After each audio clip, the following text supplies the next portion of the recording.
Hola a todos, soy Diva Misteria. Hoy vamos a hablar del primer emperador de la historia de China, Qin Shi Huang.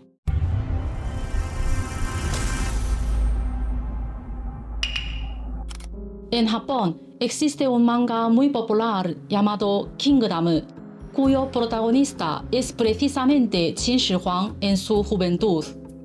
A finales de 2025, su adaptación al anime ya iba por la sexta temporada y la historia aún no ha terminado. Además, también se han estrenado 4 películas de acción real. Tanto el anime como las películas muestran este periodo de la historia china de forma épica, lleno de emoción y de batallas espectaculares. Así que hoy vamos a empezar desde el principio para conocer la increíble vida de Qin Shi Huang.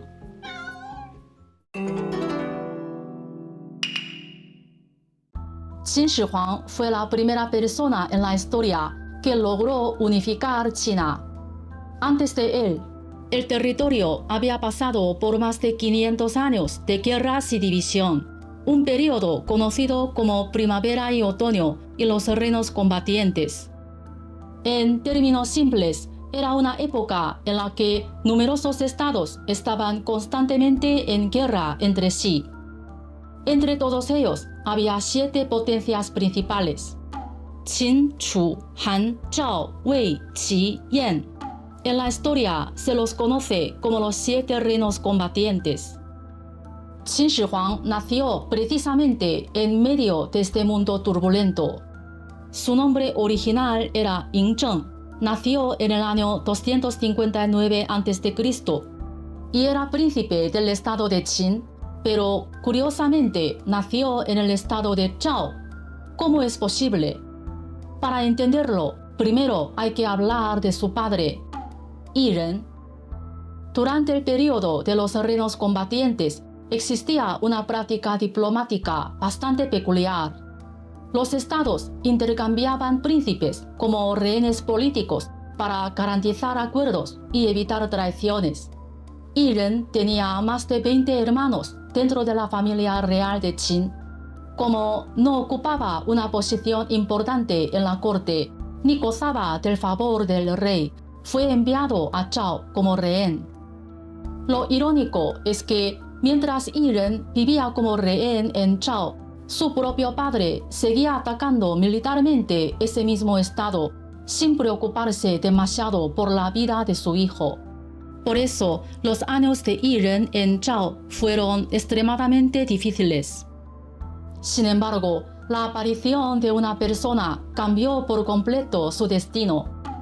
Ese hombre se llamaba Lü Buwei. Lü Buwei era un comerciante inmensamente rico. Pero en aquella época, el sistema social consideraba que la agricultura era la base del Estado, mientras que los comerciantes eran vistos como simples oportunistas que solo buscaban beneficio. Por eso, la posición social de Lü Buwei era bastante baja. Precisamente por esa razón, llevaba tiempo buscando una oportunidad para acercarse al centro del poder político. Un día, Lü Buwei conoció a Yi Ren. Desde el primer momento pensó que aquel hombre tenía potencial, así que empezó a acercarse a él y a apoyarlo, con la esperanza de que si lograba ayudarlo a ascender, él también pudiera cambiar su propio destino. Un día, Yi Ren fue invitado a la casa de Lü Buwei. Ahí quedó prendado de una cantante llamada Zhao Ji. Le gustó tanto que se la pidió directamente a Lü Buwei, y este, casi sin dudarlo, aceptó. Pero aquí aparece un detalle bastante polémico de la historia. Algunas crónicas antiguas afirman que, en realidad, Zhao Ji era la amante de Lü Buwei, y cuando él se la entregó a Yi Ren, ella ya estaba embarazada, aunque Yi Ren no lo sabía. Poco tiempo después, Zhao Ji dio a luz a un niño, Yin Zheng, el futuro Qin Shi Huang. Por eso, a lo largo de la historia siempre ha existido una pregunta incómoda. de quién era realmente hijo Ying Zheng, de Yi Ren o de Lü Buwei. Al final, parece que tanto en Oriente como en Occidente, los rumores y el cotilleo siempre han sido uno de los intereses más antiguos y constantes de la humanidad.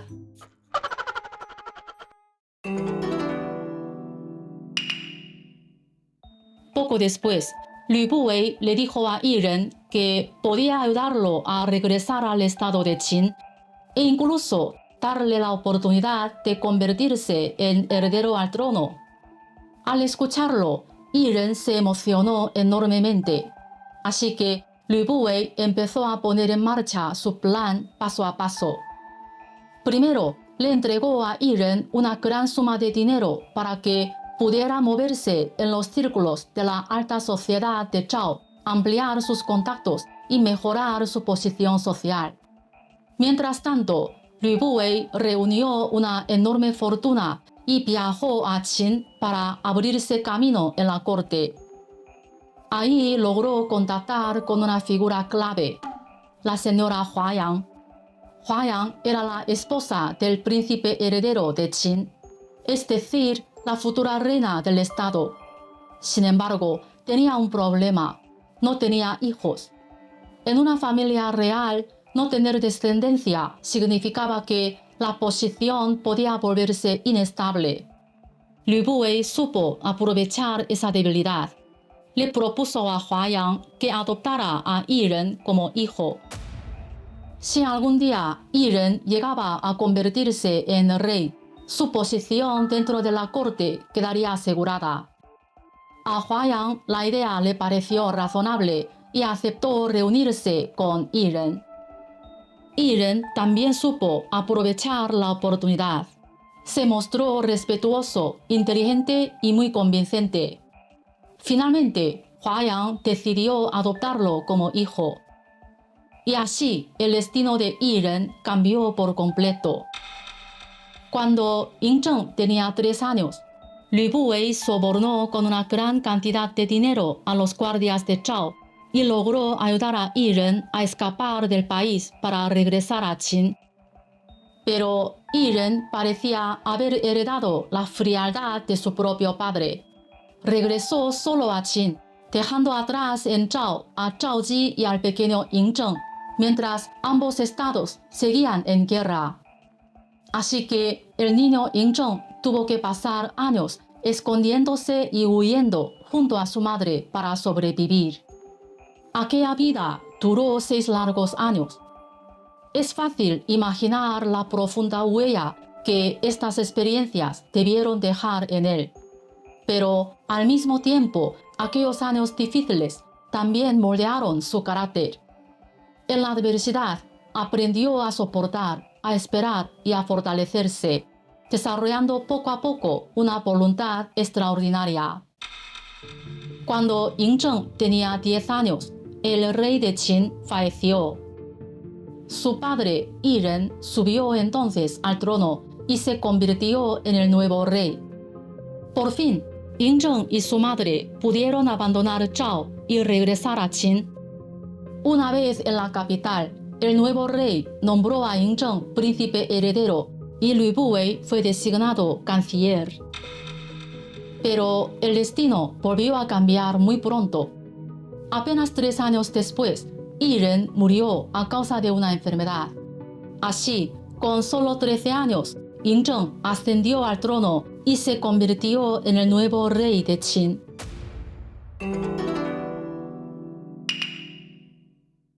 Después de la muerte de Yi Ren, la relación entre Zhao Ji y Lü Buwei volvió a reavivarse. Sin embargo, Lü Buwei nunca se sentía del todo tranquilo. Al fin y al cabo, Zhao Ji era la madre del rey de Qin, y mantener ese tipo de relación significaba caminar constantemente al borde del poder real. Era solo cuestión de tiempo que algo saliera mal. Así que Lü Buwei decidió buscar un sustituto. Ese hombre se llamaba Lao Ai. Lao Ai era atractivo y sabía muy bien cómo ganarse el favor de las mujeres. Lü Buwei lo disfrazó de eunuco y lo introdujo en el palacio para que acompañara a Zhao Ji. Lao Ai terminó ocupando rápidamente su lugar. Para evitar que su relación con Zhao Ji quedara al descubierto, ambos se trasladaron a vivir a un palacio apartado. Sin embargo, con el tiempo, Lao Ai empezó a volverse cada vez más arrogante, confiado en el favor que recibía de Zhao Ji. Cuando Ying Zheng tenía 21 años, durante un banquete, Lao Ai se emborrachó y completamente fuera de sí, proclamó: «Yo soy el padrastro del rey de Qin». Con esa frase, prácticamente confesó públicamente su relación con Zhao Ji. Fue una imprudencia monumental. No pasó mucho tiempo antes de que alguien denunciara la situación ante Ying Zheng. Zhao Ji y Lao Ai vivían juntos en aquel palacio apartado y habían tenido 2 hijos. Además, supuestamente estaban preparando una rebelión con la intención de destronar a Ying Zheng y colocar en el trono a uno de sus propios hijos. En ese momento, Ying Zheng comprendió algo. La oportunidad que llevaba tiempo esperando por fin había llegado. Lao Ai fue arrestado de inmediato y condenado a muerte por descuartizamiento con carros. Sus 2 hijos también fueron ejecutados y Zhao Ji fue condenada a vivir en reclusión permanente. Tras eliminar a Lao Ai, el siguiente objetivo de Ying Zheng fue Lü Buwei. Sin embargo, Lü Buwei había prestado grandes servicios en el pasado y muchas personas intercedieron por él. Por eso, Ying Zheng no lo ejecutó de inmediato. En su lugar, lo confinó en su propia residencia. Pero incluso lejos de la corte, la influencia de Lü Buwei seguía siendo enorme. Y eso inquietaba profundamente a Ying Zheng. Cuando Ying Zheng cumplió 25 años, finalmente tomó una decisión definitiva. Envió un edicto imperial para desterrar a Lü Buwei a una región fronteriza. Al recibir el decreto, Lü Buwei comprendió perfectamente la situación. Incluso si aceptaba el exilio, probablemente no viviría mucho tiempo, así que decidió adelantarse al destino y se quitó la vida tomando veneno. Tras la muerte de Lü Buwei, Ying Zheng inició una purga completa de su red de poder. Asistió personalmente al funeral de Lü Buwei. Ahí observó atentamente a los asistentes. A quienes lloraban los mandaba ejecutar, y a quienes asistieron al funeral pero no lloraron, los desterró a las fronteras del imperio. En realidad, desde que había subido al trono con apenas 13 años, Ying Zheng había estado observando, aprendiendo y esperando el momento adecuado para recuperar el poder real en sus propias manos. Como un león oculto entre la hierba, vigilaba cada movimiento de sus presas, esperando pacientemente el instante perfecto.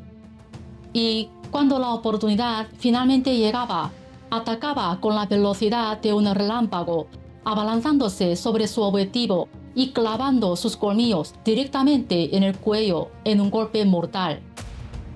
Con esto, Ying Zheng eliminó por completo todas las fuerzas dentro de Qin que podían amenazar la autoridad real.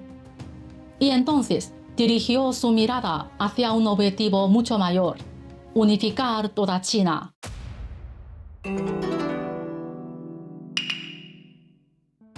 Cuando Ying Zheng cumplió 30 años, inició oficialmente la guerra para unificar todo el territorio.